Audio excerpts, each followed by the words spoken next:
Walnut is really a dynamic wood to work with. The way that it shimmers and shines when it's sanded down, the swirls, the colors, the light browns, the dark browns, the patterns that are created. And when you can do a grain match cabinet like this, it really creates something special. So, today on DIY Advance, you're going to see how to do it.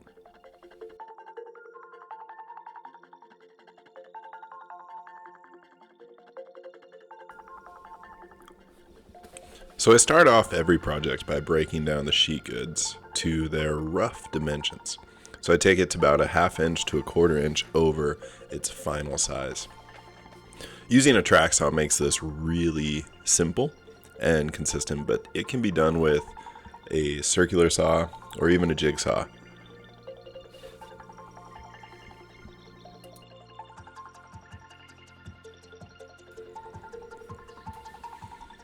Then I'll move on over to the table saw and dimension everything down to its final sizes using the table saw. I really prefer using table saw for this type of work because it increases consistency and takes my opportunity to mess it up out of the equation.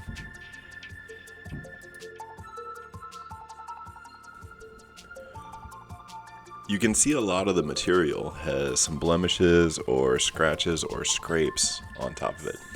This is actually leftover material from my kitchen cabinets. One of my very first projects was to build my own cabinets in a house that my wife and I bought just 2 years ago. I had a lot of fun building the cabinets. I made a lot of mistakes and learned a lot as well.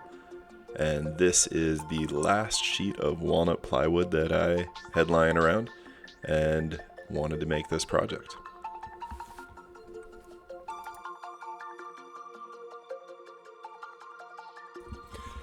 In just a second, you're going to see a guest appearance by my daughter. She is going to say something. Let me know if you can figure out what she says in the comments below.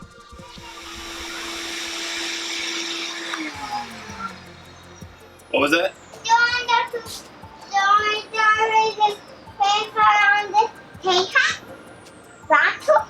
I don't know that. I still don't know what you're saying. Can you say that again? I want to throw down with the tank hat. Pins on the tank hat. Now I'm moving on to applying edge banding to the edge of plywood. I think it's really quick and easy to use. You're going to see how quickly I fly through it.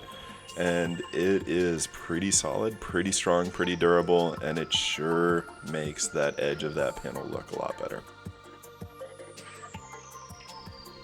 One of the most important parts of using this product is making sure that glue strip sits really well onto the board.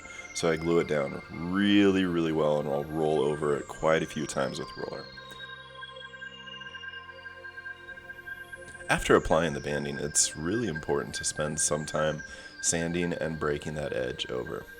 I'll do it with this handheld edge break and also with my random orbit sander just to get a really nice clean edge with no lip.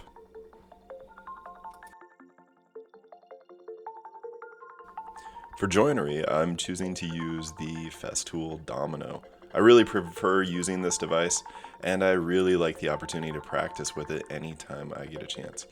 And here I am breaking down the back panel, just a 1/4 inch sheet of plywood. Like I said before, I'm making this out of scrap, and I didn't want to go spend quite a bit of money on a piece of 1/4 inch walnut plywood when I had this piece lying around my shop. Later on, you'll see that it changes colors. I did apply a gel stain, walnut gel stain to it, but I did not film it, so you will see it magically change colors in just a little bit. Now we're moving on to dry assembling the pieces and the parts, and this is a really great chance to see how everything lines up and fits. I've noticed whenever I use the domino, I tend to have something that needs to be adjusted or fixed.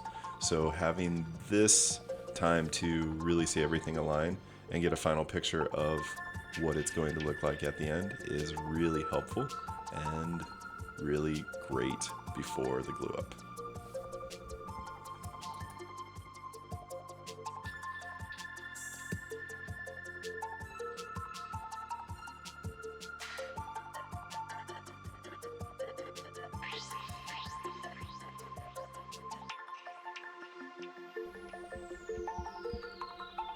When working with this type of plywood, I think it's really important to make sure not to use too much glue.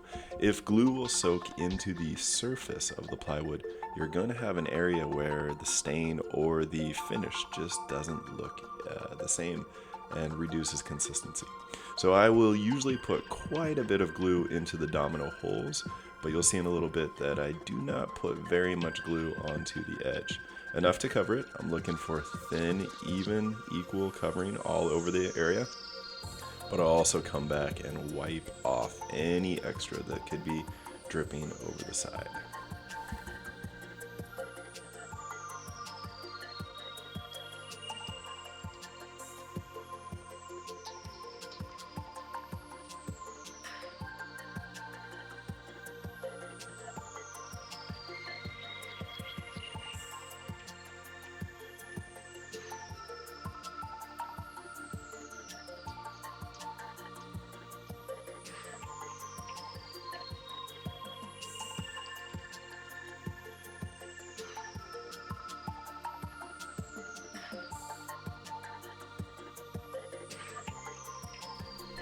Now you can see how that back panel magically changed color with a little bit of walnut gel stain added to it. And now here you see me marking out the locations and where the hardware is going to go. I found these Bloom soft close Euro style hinges at my local hardware store, and it was pretty quick to run down and pick them up. I do think that finding these on Amazon is the cheapest way to go, but I didn't want to wait for the 2 days of shipping. Now I'm transferring the lines to the door panels. Once again, I'm paying extra close attention to make sure all my lines are lining up so that the grain match is going from one panel to the next. It's a really awesome feature and design element of this cabinet. I've used this hole boring jig for the last year or so. I used it on all the cabinets in my kitchen. Craig makes a really great product. It is seemingly foolproof. You just have to make sure your lines are lining up and measuring. Once you get it in the correct position, it makes it really easy to make accurate, quick, easy, albeit dirty and dusty and wood chip filled holes, but that's easily remedied with a vacuum.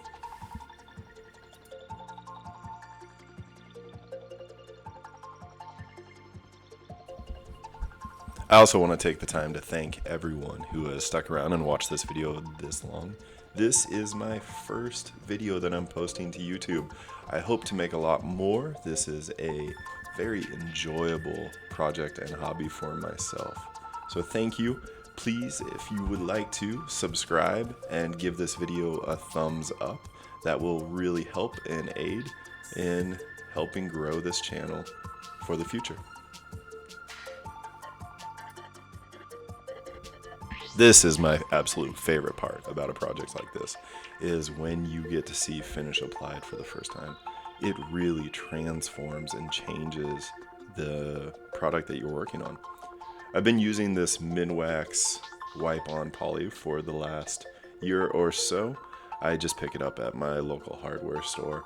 It's not too expensive, and it really does leave an excellent, durable, strong, and beautiful finish.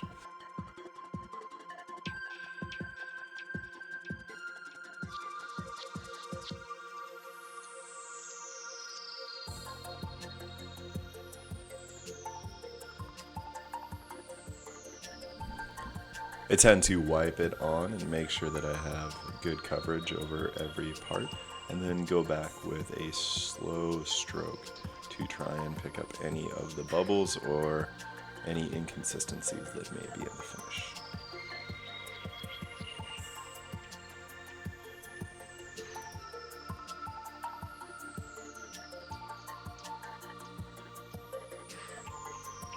Now it's time to sand down just to take off the nib. So I'm using 400 grit sandpaper because that's what I had lying around.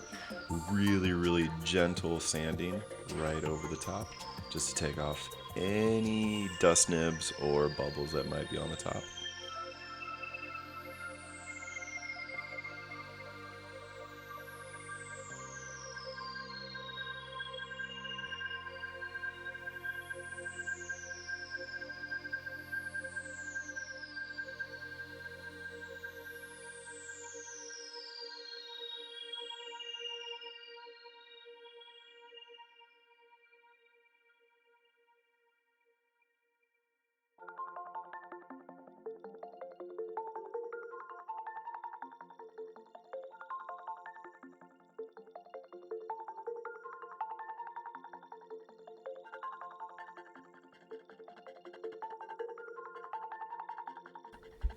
And the last and possibly most frustrating part of this entire build was applying these magnetic push to open door stoppers. This is the one part of this build that I was frustrated with.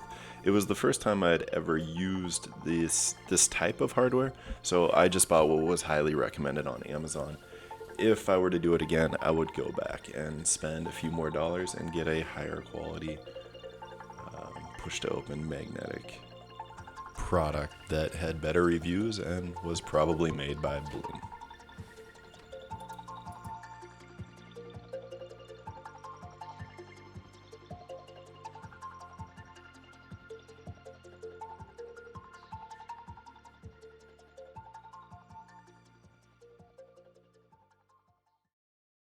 Alright, so this is one of my first projects that I finished. I just remodeled my kitchen, so I got a little bit of experience building cabinets.